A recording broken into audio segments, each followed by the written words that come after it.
Jean-Baptiste Coulot, enseignant dans l'école d'ingénieurs.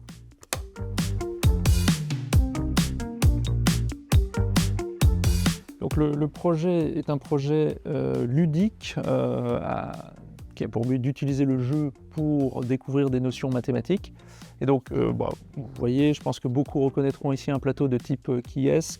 Dans l'original, c'est un personnage. Ici, ce sont des fonctions. Et il s'agit de poser les bonnes questions ou une série de bonnes questions de façon à trouver, en un minimum de questions, la fonction que l'adversaire ou l'autre joueur a sélectionner ou à tirer au sort. Et c'est très transposable à d'autres domaines, hein. Du moment qu'on peut faire une classification sur base de propriétés connues, on pourrait l'appliquer en chimie aux molécules ou toujours en maths dans les figures du plan et probablement à tout un tas d'autres domaines. L'innovation ici, c'est d'ajouter du jeu dans une pratique qui souvent est un peu plus austère. Et donc ça permet aux étudiants de changer de posture en fait et de travailler sans se rendre compte qu'ils travaillent.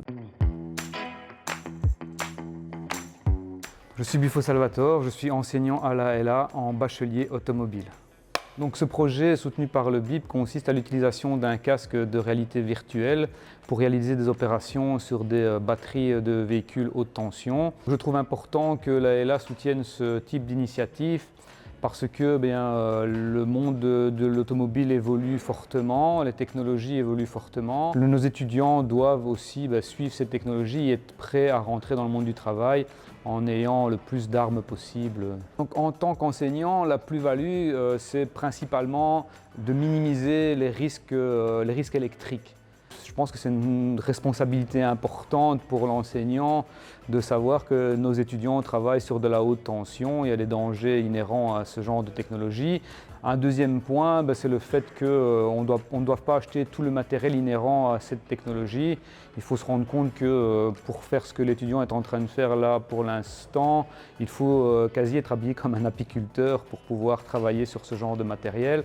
Et donc c'est relativement plus simple pour nous de travailler en virtuel que de travailler en réel sur ce genre de technologie. Je dirais merci au BIP, merci de nous avoir permis de pouvoir, accéder à ce genre de matériel et à ce que les étudiants soient formés plus efficacement pour rejoindre le monde du travail.